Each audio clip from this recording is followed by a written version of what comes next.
Ahead of the cabinet expansion, Fadnavis's wife Amrita Fadnavis and the state BJP chief Chandrasekhar Bavankhule are also with him. That is the big piece of news that's coming in after the stellar victory of the NDA alliance in Maharashtra. Now what we are seeing is that the Mahayuti alliance is going for a cabinet expansion, and those are the visuals on your screen of a mega roadshow by Chief Minister Devendra Fadnavis as he expands his cabinet in Maharashtra, accompanied by the top brass of the BJP as the Maharashtra cabinet expands.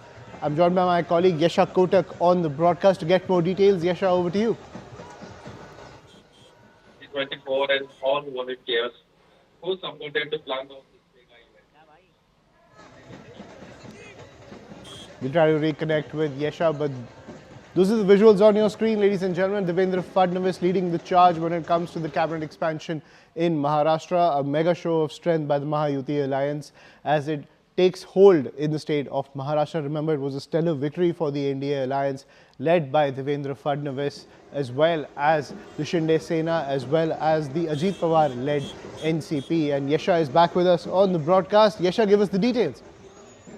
Absolutely. Today, after the swearing in took place of the chief minister and both the deputy chief ministers, in fact, there was a long wait of more than 10 days to ensure that the cabinet is into place, which is where now you see by 4 p.m. today at in Nagpur is where the swearing in will take place of leaders of BJP, NCP, as well as of Eknath Shinde.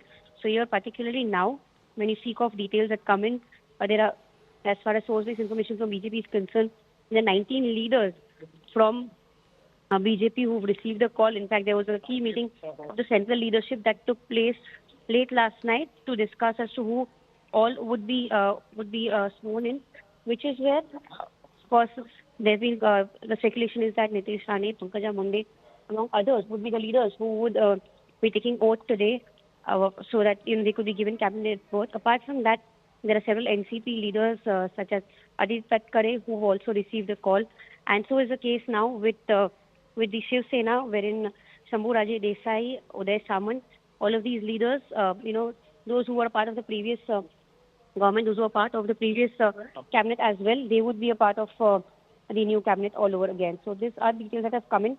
So just ahead of the swearing in that takes place at 4 p.m. today, we see that Chief Minister of the state, Devendra Fadnavis, he's taken a roadshow at Nagpur. Particularly, when you speak of this, the fact that after Devendra Fadnavis, when there were several events that took place at Nagpur, Nagpur is the hometown for Devendra Fadnavis.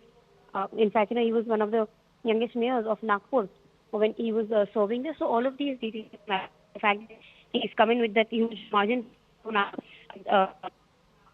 the communist is very victory is being undertaken at Nagpur currently. Yes, Ayushma. Right. And Yasha, we've also seen a lot of power plays in the run-up to the swearing-in ceremony of Devendra Fadnavis and the other top brass of the Mahayuti alliance. When it comes to even the cabinet expansion, any tussle within the NDA camp, or it's all smooth sailing? So, of course, one will need to wait and watch as of now as to who would be getting the key portfolios. In fact, like you rightly mentioned, the run-up to the swearing in of Devendra Fadnavis, there was a lot of power tussle. In fact, until last people of Kent had not confirmed he would taking oath as a deputy of Devendra Fadnavis or not. We also saw how several senior leaders from the Shiv Sena had rushed to Eknath Shinde's residence then, that was Varsha, the official residence of the chief minister. Apart from that, we also saw how leaders such as Girish Mahajan from BJP, he had also rushed to his residence to ensure and pacify him to convince him to take the oath. Clearly, as of now, there are several key portfolios that remain undecided, including that of home and urban development. Of course, there are speculations that Eknath Shinde could be given home, but for a very long time, BJP has had the stand that they would not want to give away a key portfolio, such as home, to Eknath Shinde, and that of urban development as well. Particularly because the argument here is that when it comes to home, the IPS officers would have to report to Chief Minister as well as to the Home Minister parallelly, and the BJP would not want two power centers at that very stance. And considering the fact that it's Devendra Fadnavis who's held the home portfolio for a very long time. In fact, even when he was the chief minister in the first instance when he took oath in 2014, he had the home portfolio with himself. In fact, in Mahayuti 1.0 was also where Devendra Fadnavis had the home portfolio to himself. So clearly, BJP would want to look at ensuring the home portfolio stays to them. But when it comes to urban development, something that was being demanded by Eknath Shinde, because of the fact that he held that portfolio with him in the Mahavikas Agadi. So yes, sir, this is something that's been seen as a bone of contention.